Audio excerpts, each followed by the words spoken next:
قرآن حکیم کی سورہ سبا میں ارشاد باری تعالیٰ ہے، ترجمہ: اور جنوں میں سے وہ تھے جو اس سلمان کے سامنے حکمت انجام دیتے تھے اس کے پروردگار کے حکم سے، اور جو کوئی ان میں سے ہمارے حکم کے خلاف جاتا ہم اسے دوزخ کا عذاب چکھائیں گے۔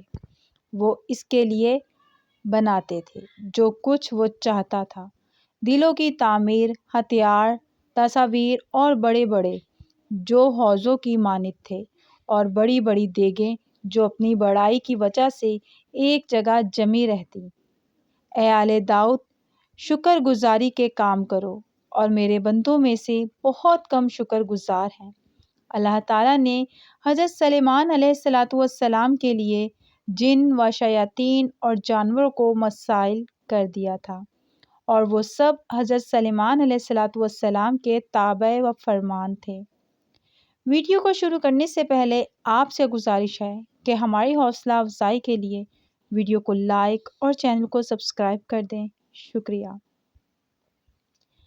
حضرت سلیمان، ان کے پاس ایک ایسی انگوٹھی تھی جس پر اسم اعظم کند تھا، یعنی بنا ہوا تھا، جس کی تصویر تھی کہ انسانوں، حیوانوں، چرند اور جنوں پر ہی سب ان کے پاس کھینچے چلے آتے تھے۔ جب حضرت سلیمان علیہ السلام کی سلطنت باوسیع ہو گئی، انہیں دنوں کا واقعہ ہے کہ ایک روز معمول کے مطابق آپ کو قضائے حاجت کے لیے باہر گئے اور اپنی انگوٹھی ایک لونڈی کے حوالے کر گئے۔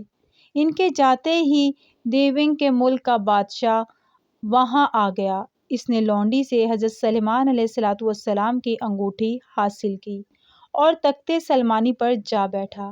اس انگوٹھی کا سبب سارا کاروبار سلطنت چل رہا تھا، چنانچہ انگوٹھی پاس نہ ہونے کی وجہ سے حضرت سلیمان علیہ السلام سے سب کچھ چھن گیا۔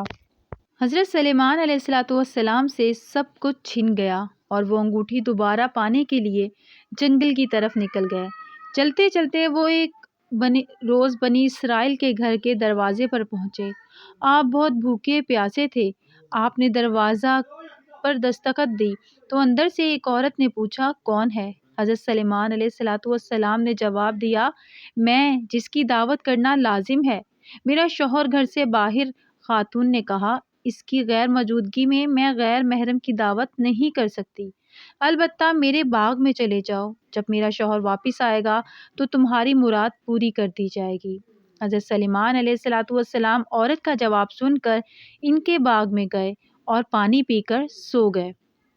سونے کے دوران باغ میں سے کہیں سے ایک سانپ نکل آیا اور آپ کے قریب بیٹھ کر پہرا دینے لگا۔ اس خاتون کا شوہر باغ میں آیا تو یہ منظر دیکھ کر پریشان ہو گیا۔ اس نے بیوی سے پوچھا کہ یہ آدمی کون ہے اور یہاں کیوں سو رہا ہے؟ بیوی نے بتایا کہ یہ مسافر ہے اور آپ کے انتظار میں سو رہا ہے۔ حضرت سلیمان علیہ السلام بیدار ہوئے تو ناگ وہاں سے ہٹ گیا۔ عورت کا شوہر آپ سے بے حد متاثر ہوا اور اس نے آپ کو اپنے بیٹے کا رشتہ دینے کی پیشکش کی، جو آپ نے قبول کر لی۔ آپ نے اس شخص کی بیٹی سے شادی کی اور 3 روز وہاں قیام کرنے کے بعد اپنی بیوی کو ساتھ لے کر وہاں سے روانہ ہو گئے۔ ادھر آپ کے تخت پر حمد لیس قابض تھا کہ جنات میں سے تھا۔ وہ حضرت سلیمان علیہ السلام کا ہم شکل بن کر درخت پر بیٹھا تھا، مگر جلد ہی اس کی حرکتوں سے لوگوں کو شک ہو گیا کہ وہ حضرت سلیمان علیہ السلام نہیں ہیں۔ چنانچہ انہوں نے اپنا شک دور کرنے کے لیے یہ تدبیر کی کہ ہم مدونیس کو توریت پڑھ کر سنانے کے لیے کہیں گے، جس پر اور لوگوں نے توریت پڑھنا شروع کر دی۔ گھبرا گیا وہ کلام الہی سن کر وہاں نہ ٹھہر سکا اور فوراً غائب ہو گیا۔ اس نے حضرت سلیمان علیہ السلام کی انگوٹھی دریا میں پھینک دی، جسے ایک مچھلی نے نگل لی۔ حضرت سلیمان علیہ السلام ایک روز دریا پر گئے تو وہاں چند مچھیرے مچھلیاں پکڑ رہے تھے۔ آپ نے دیکھا تو آپ بھی ایک آدمی کے ساتھ مل کر مچھلیاں پکڑنے لگ گئے۔ قدرت خدا بندی سے ان کے جال میں وہی مچھلی پھنس گئی جس نے آپ کی انگوٹھی نگلی تھی۔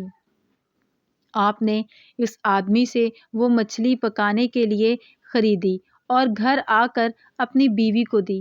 بیوی سے فرمایا کہ اس مچھلی کو آج شام پکا لینا۔ آپ کو بالکل معلوم نہ تھا کہ آپ کی انگوٹھی اس مچھلی کے پیٹ میں ہے۔ جب آپ کی بیوی نے مچھلی کا پیٹ چاک کیا تو اس سے انگوٹھی برآمد ہوئی۔ بیوی نے انگوٹھی آپ کو دکھائی تو آپ نے انگوٹھی کو فوراً پہچان لیا اور انگلی میں پہن لی۔ سبحان اللہ! انگوٹھی حاصل ہوتے ہی آپ کا تاج، تخت تاج آپ کو واپس مل گیا۔ آپ نے اسے اللہ تعالیٰ کا ایک امتحان سمجھا جس میں آپ پورے اترے اور آپ اسی طرح حکومت کرنے لگے۔ اللہ تعالیٰ میرے اور آپ سب کے گناہوں کو معاف فرمائے۔ اللہم آمین یا رب العالمین۔ پیارے دوستو، ویڈیو پسند آئی ہو تو لائک، شیئر اور چینل کو اگر ابھی تک سبسکرائب نہیں کیا تو سبسکرائب کیجیے گا۔ جزاکم اللہ خیرہ۔ ملتے ہیں ایک اور اچھے واقعے کے ساتھ اگلی ویڈیو میں۔